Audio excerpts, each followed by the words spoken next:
Have you heard of the sandwich generation? Some people think this is just those of us that are Gen X, but actually what it's referring to is that middle-aged section of adults that are squeezed between raising kids and taking care of aging parents. And more than likely, about 70% of those folks are also working. So three major caretaking things that they're doing all at one time. And if this is you're not alone.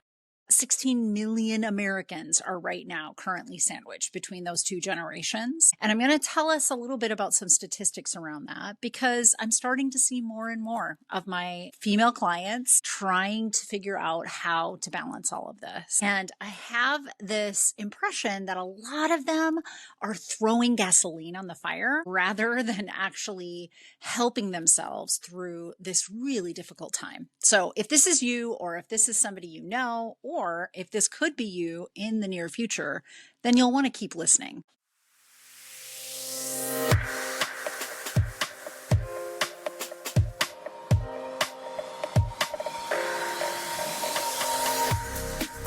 Welcome.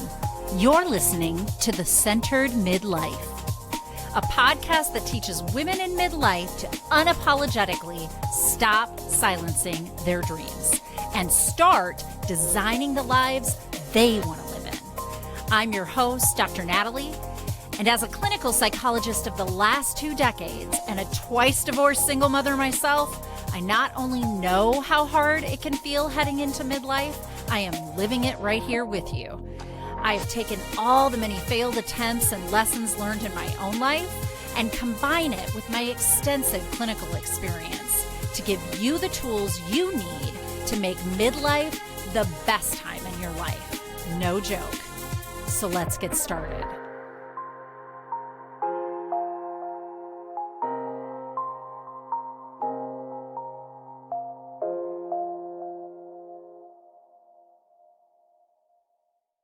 Welcome back, everybody, to The Centered Midlife. And what we're going to talk about today likely affects many of you out there. In fact, it's probably one of the only midlife experiences I haven't had yet and will unlikely have at any level that most of my friends that I'm seeing in this group and most of the women that I help are having in this group. Because both my parents passed away when I was in my early 30s, actually 30, 31. Both of them passed away about 9 months apart. So being sandwiched between kids you're raising and parents that you're caretaking is not something that I have been up against, but it is definitely something that I'm seeing all of us be up against at this point in our lives. So I thought that it would be really a good idea for us to dissect it a little bit, talk about it from an emotional health standpoint, and talk about like, what are my thoughts? Dr. Natalie, what are your thoughts on how you can handle this and handle it better? Because I definitely see this phenomena where we're using some old patterns, the kinds of survival mode patterns that we learned earlier in our adulthood when we were all drugged up on estrogen and progesterone and all of her girl gang that come with her. And now we can't really hold down the fort this way, especially when we're adding that extra caretaking duty of caretaking parents as they're aging. So let's go through some statistics, shall we? Nearly half of all adults aged 40 to 59 are in this role in some capacity. And that's all adults, not just women. But the average caregiver right now is 51 years old, and 60% of those 51-year-old caregivers are women, so more than men. Not to mention the fact that even though there's 60%. I mean, that's still 60-40. It's better than some of the splits that we've had in cultural genderized norms. Women do tend to spend about 45 more minutes a day in this caretaking capacity than their male counterparts. So it's 60% of us, and we tend to be doing more in those roles. And as I said at the beginning of the podcast, they say 69%, so nearly 70% of us are also working full-time jobs when we're doing this sandwiched caretaking between our children. And we're talking about children that are aged 18 under. I'm not even getting into the fact, and the stats go much higher when you start talking about your young adult children, because you and I both know that our young adult adult children are not fully functioning out there on their own. The world is on fire, and it's really hard for our 20-somes to go out there and completely independently function. So they still depend on us quite a bit. And we're still maybe having some separation anxiety. I don't know what to call it, but still having some difficulty transitioning from transactional parenting to relational parenting, which is the natural progression that naturally occurs as your kids age. And that is transaction is I do for you, or I show you how to do. You're very dependent on the transactions I take to function in the world as my child, right? Well, once they're 18, 19, 20, 21, that becomes less and less. And it shifts, our parenting shifts into this idea of relational parenting, wanting to be their biggest fan, wanting to support them, but not doing for them. And this can be really difficult on women more than men, I think, because of our codependent acculturation. Let's get, I've talked about this many times on this podcast, but let's get rid of any kind of discomfort that my child might have. I will just do for them. I can already anticipate they're going to be making this mistake and this mistake. Lots and lots of problem solving, lots of advice giving, and lots of dismissiveness on the parts of our young adult children, right? So I'll leave that for an episode later, but that is not the sandwich I'm talking about. The sandwich I'm talking about is adult parents aging and needing more care from us as we're in our middle age, full-time working, and we are caring for a younger generation. Now, you may have been somebody that never had children, and believe me, you're in these statistics too. So please don't think that just learning how to caretake your parents alone is something that doesn't create an emotional toll on you. Of course it does. So here's the cost, though, that no one is talking about. 64% report moderate to high emotional stress. Duh, you're doing 3 big-time jobs, right? Kids, parents, and a job. 45% report moderate to high physical strain. So it's not just emotional, but it's actually hard on our bodies. About 50 of our bodies are taking that toll. 24% feel completely alone in it. I know I've heard that phrase many, many a time from the women that I've worked with and even friends of mine. And 88% say they need more support, but few are asking for it. So remember how at the beginning of the podcast, I said, I think you're pouring a little gasoline on things? Well, the not at 88% not asking for help when help is needed. They need more. They feel alone, and yet they're not reaching out. This is one of the most debilitating old patterns that women get themselves into. I think for so long, we just didn't want to take up space. It's almost like we have a fear response. Like we're panicked about taking up space in our life and needing any help, not showing that we can do it all. And because of that, we double down during a time when we really should be reaching out, right? We're adding caretaking our parents during a really difficult season of their lives and season of our lives, to be honest. We're asking ourselves to just add that like it's a to-do list item. Well, my friends, it's much, much more than a to-do list item. And as I've said many times before, there's only so much room on your plate. So you are either going to decide what's on that plate and take things off that plate, or the plate will break and decide for you. And the physical strain on the body, almost at a 50% level, that's a plate breaking, right? The emotional strain, that's a plate breaking.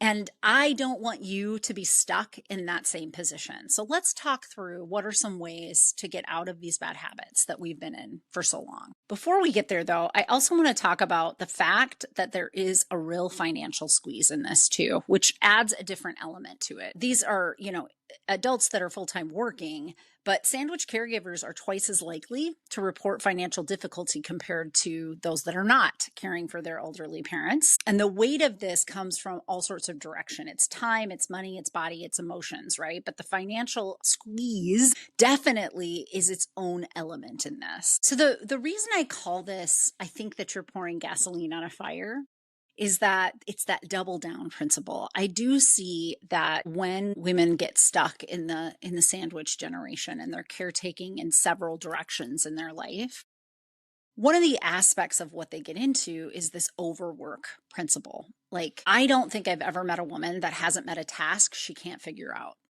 right? Like, I used to make a joke that if ever I was stuck in an elevator, I would want to be stuck in an elevator with a young mother, because the purse of a young mother could probably let at least 5 adults survive for several hours, if not days. Let's be honest, right? It's probably got meds in there, it's got snacks in there. There's like all sorts of stuff in a young mother's purse. And most women that I know kind of keep that problem solving mentality all through their life. In fact, I think it starts really young. I think that as we're reared and we acculturate the gender norms of girls and boys, the boys get choice more often than the girls. The girls get expectations more often than the boys. And that isn't a rule across the world. There are certainly subsects of our acculturation in that, but I want you to think about this, that girls are from a very young age acculturated to caretake. And part of that is to have expectations around the house, expectations with siblings, expectations out in the world, like with their schooling and their sports and things of that nature. Boys are asked to enjoy and make choice around what are the activities you want to be in. Do you want to hang out with friends? Do you not? The expectations around, are you going to do the laundry this week? Have you done your chores? Are not as high as they tend to be with girls. Now, this has been changing generation after generation, thank God, but it definitely was the set point for anybody in that sandwich generation. So we're talking about adults in that age range that I talked about at the top of the podcast. And they grew up in the 70s and 80s, right? They grew up in a time frame where those gender roles were pretty rigid and pretty solid, and they were seeing boys get choice and girls get expectations. And so that principle has kind of just insidiously been present throughout our life. And we have this overwork principle, this idea of, I've never met a problem I can't fix. I never need, I never can even sit on my laurels, because if I've solved all the problems in front of me, then I need to over anticipate what's the next problem that's probably coming down the pike. And I should get ahead of that before it ever comes my way, right? So there's this idea that you shouldn't rest. And rest probably means laziness, probably means that you're in some way not earning your keep, not, showing your worth, not enough in the world. That overwork principle, when you're adding a caretaking responsibility, that is a huge life shift, like caretaking parents. I mean, the roles are shifting. You're telling them what to do. They're not telling you what to do.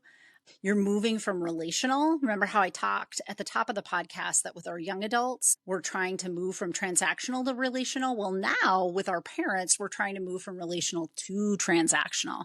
I have to make decisions about your finances. I need to make decisions about whether or not you can live independently or how independently you can live. I have to make decisions and work around so that I can caretake your health needs and get you to the appointments that you need to be at. This is such a shift and such a time commit, right? That it impacts us. It impacts us in our emotions and in our physicalness and in our finances. If I got to take time off work, that's less time I can take off for myself, right? And if I'm taking time away from things at work, I might feel guilty and not take time off just to take time off, like I had told all of you to do in my last episode on this podcast. So these are the ways in which it kind of insidiously starts to work in. But this overwork principle that we all seem to have bought just completely. We drank that Kool-Aid, and we truly believe we will just keep solving those problems and keep adding items to our to-do list. And we have kind of this everlasting capacity for it, has now met up with the time in our physical life as women that we actually don't. We don't have that kind of stress resilience. We're going to run out. We're a finite resource and we're going to run out. So that takes an impact on our physical bodies, on our emotional stance, and on our finances. And we really need to, again, going back to that plate metaphor, decide which of the things are coming off my plate if mom and dad are coming on it, right? Which of the things I have to let go of? So the next piece that I start to talk to the folks that I work with about in this is that programming and conditioning we're really hitting up against this here. So I want you to think about this. There is this idea that you are somehow a bad person. A bad person if you say no to taking care of your parents. Like, I just don't have the capacity for it. It's one too many things, and there are items on my plate that I actually can't say no to, like dependent children under the age of 18, or a job that financially is supporting me and my family at this point. We feel like we're bad if we say no. We do. There is very, very strong programming and conditioning that this should just be something that we suck it up and do it anyway, right?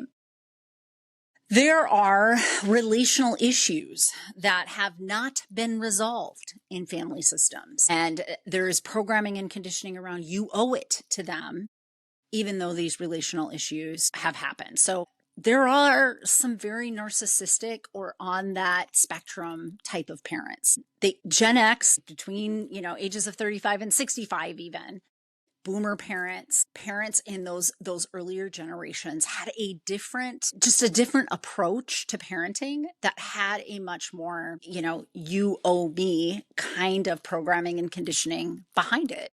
We've evolved since then. Our present day ideas of relating to our kids and taking care and nurturing them and attaching to them, very much different than it was back then. But we joke about, these parents let you out in the summer, lock the door, and told you to come back when the streetlights came on. And yet that was the parenting style. And some of the relational behaviors and habits, patterns, they have not resolved since you were a kid. So there are definitely parents that have high expectation that you owe things to them. You've tried to feed that throughout your adulthood. You've tried to set boundaries as you realize that that was impacting you. And you may have even succeeded in setting some of those boundaries. Maybe you came and talked to a therapist like myself, and we helped you to navigate that, because many times it does take kind of a moderator of sorts, a third party with an objective perspective to help you through that. But now you're up against, do I get a choice here if I want to caretake this person? My boundary has been, I'm limited in how much contact I have with them. I kind of keep it in a box or keep it in a container that I can handle. So it's like holidays and weddings and anniversaries and funerals and things of that nature.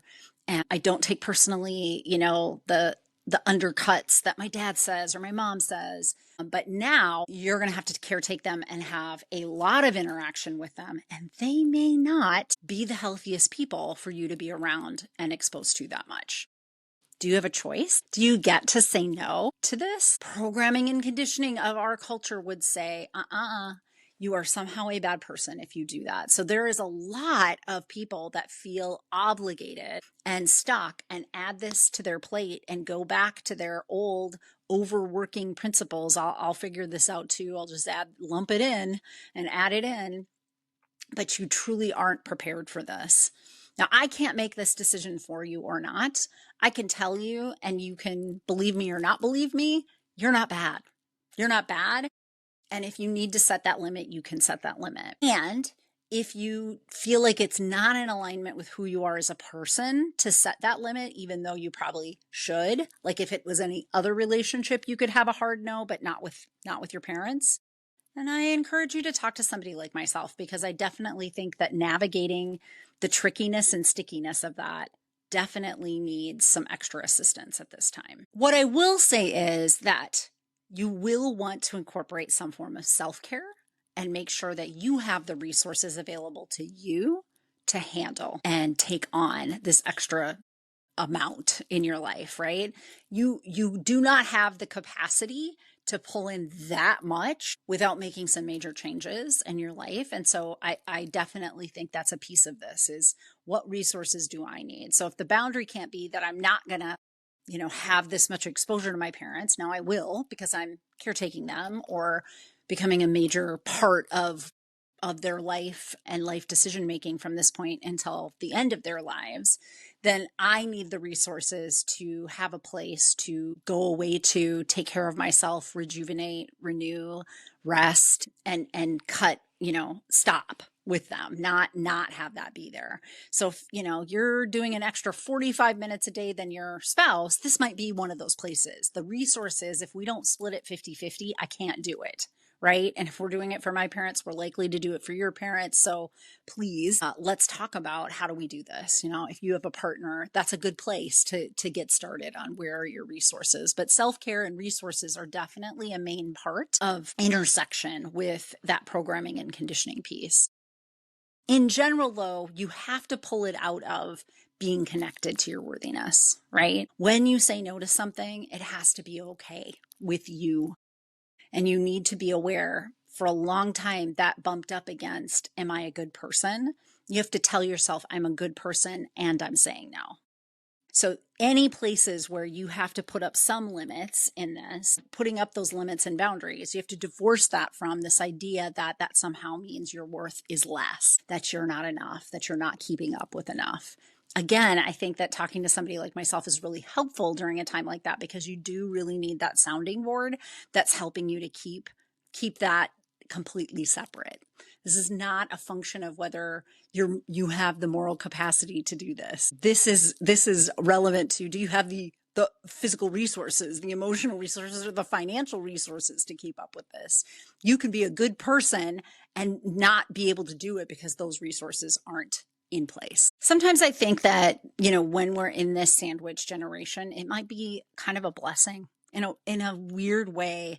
It's a place in our life where there's a rub, and we are going to have to reorganize around it. And instead of thinking to yourself, like, I haven't felt like myself lately, I'm not being able to keep up with this stuff, I want you to think about adding to that. And this must mean that I'm growing. Like, reframing it for yourself is part of how you create that distance between you and hustling for your worth in these choices of how to caretake and whether to caretake and when to caretake when you're in that sandwich generation. We just spend way too much time in our life on this idea of looking good on the outside. And that is the other bit of gas that we're throwing on this fire, right? How we appear on the outside is another element of the programming and conditioning in our culture in America that's huge. So I want to appear as if I'm this giving and selfless person is part of how we develop things in our life. So I believe that midlife then becomes a chance to step out of that cycle. And it's exceedingly important when you're as depleted as you are and have as much on your plate as you do if you're in that sandwich generation. But this is a place for us to be the ones that are the cycle breakers, right? So our real transformation is going to happen on our insides, not our outsides. It's not what we show other people and that we appear good. It's that we feel good and we want to live with ourselves, because ultimately we're the one we're living with the rest of our life, right? It doesn't matter if my neighbor thinks I was selfless, if my parent thought that I did what I owed them, if the culture thinks that I'm, being a good sandwich generation person and taking care of my kids and my parents at the same time. It doesn't matter, really. In the end, the person that matters is the person you are and are living with every day, which is yourself. So my whole podcast is all about the inside out, generating that idea of self-worth and creating that relationship with us, with ourselves before we go out into the world, all because I know that that's where this really makes sense. That's where we really will get the most bang for our buck.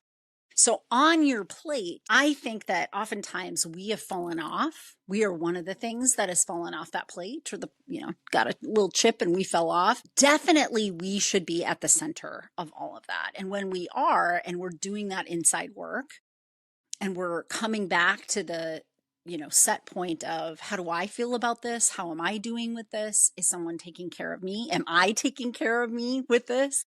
Then you are much more likely to have the resources that you need to get through this time in your life. But just because I know that all of us like to feel like we are serving, right? We want to have a little selfless action in this. One of my courses when I was doing group coaching was selfish is the new selfless. So I wanted you to see that self-care really is a form of serving others. I want you to spin taking care of yourself and doing that work from the inside out as something that is a selfless act. Think of it this way. You are parenting while, if you're in sandwich generations, you're parenting while you're taking care. What are you showing your kids when you are putting gasoline on this anxious fire of, can I keep up with all this, and just add something but aren't taking care of yourself? What are you modeling? Is that what you want to model? Do you want to be in your 70s, 80s, and 90s and your kids start doing that for you? Or will it tear you up that they're seeing like that they're like depleting themselves trying to keep up with what your needs are? Will that make you feel awful and guilty? When you think about this, that the model that you really want to leave them with is that they get to have choice. Your parents didn't give you that. They had programming and conditioning that says you owe this to me, but you want to be a different generation. You want to cycle break and tell them not to. Your words really are a small percentage of what they're going to learn with that. Your actions, huge. So if you really want to leave the next generation in a better position to feel like they can take the things off their plate they need to and put you on their plate if they want to caretake you when you're in your older generation, but do it in a way that they're resourced and they feel worthy and they feel like they have choice and can say no and set boundaries where they can't do, then you really need to show up that way now, right? And you need to model that now. So your taking time for yourself is a way of modeling that for them. You investing in the inside out work of, I have to make sure that I'm cared for first, and then I'm a better version of me. And I said in my last episode, there's this funky kind of math that when you invest in yourself, you all of a sudden have more energy to go put out in the world anyway. You may end up being able to do all those things on your plate if you started and centered around taking care of yourself first. And now you're cycle breaking and you're leaving a model so that your kids can do this differently and not struggle with, the mind gymnastics and the heavy, am I good enough kind of thoughts about, if I choose to say no and put them in a home, does that make me a bad person? If I say, I'll do this and this, but I can't do that and that, am I a bad person? These are awful things that a lot of women in this category of the sandwich generation are struggling with. And, if anything, sometimes if I can anchor them to, what are you modeling for these kids of yours that you care about so deeply that they're not going to be one of the things that fall off your plate? How are you actually helping them when you don't help you first? When you don't set limits to what you can do? When you don't say, I will only say yes when I have resources to say yes to, right? I think that is one of the ways that you can kind of cheat the system for yourself. I know that everybody likes a good gold star and that they did something right. And so I would just encourage you to reframe it in that way and see that taking care of you and doing the work for yourself is actually the work of caretaking the other people. If that 45 extra minutes that you're caretaking was actually taken for you, I guarantee more will be able to be done because you'll be more resourced and rested. So just distill it down to making your life better, loving yourself better. And in doing that, I think we'll be growing ourselves and our own sense of self-worth from the inside out in a way that gives us that centered life, that life where we are thriving, that midlife that feels like it's doable for us instead of like, this is just another thing on my to-do list. If there's any way for you to reframe that, I think that this is the way that you want to focus. And believe me, if you need help with any of this, again, I've said it, but I'm going to say it again, get help. Get help from somebody like me, a mental health professional, a coach, somebody that has some awareness of how to help you shift some of your thinking, some of your behaviors, some of those old habits of yours that are like gasoline on this fire, so that you too can live that centered midlife. I know it's possible for you. And I hope that something in this podcast today resonated so that you can flip this idea of being emotionally stressed at a 40% level and, having your body start to break down on you and financially feeling like you're in a burden during this sandwich time of your life. I want you to know, if you do just any one of these little shifts in the way that you think and show up for yourself, things can get a lot better and a lot easier. So Take that step for yourself, and you too can have a centered midlife.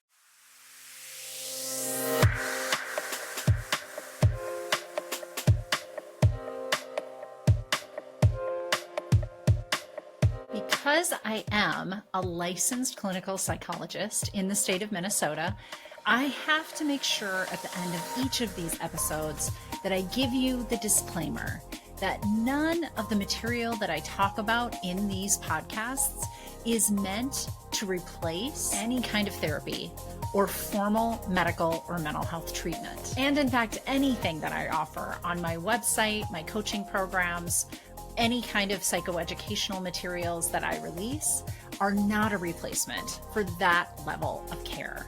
So just take that into account when you listen. This is information for you, and hopefully you find it of value, both as an educational tool and for your entertainment. And I also want to mention that if anyone you know is in a mental health crisis, needs additional help, I always include these two crisis resources. They're available to anybody. Pick up the phone and dial 988 for the National Suicide Prevention Lifeline. And you can always visit their website at suicidepreventionlifeline.org. Additionally, there's actually a crisis text line. So if you're not somebody that likes to pick up the phone, text HOME, home, to 741-741 to the crisis text line. And you can find them online at crisistextline.org. Thank you for listening to my podcast, and I hope that you like and follow me wherever you get your podcasts, and maybe consider leaving me a review. It always helps me to keep this podcast relevant when I know what you want to hear about.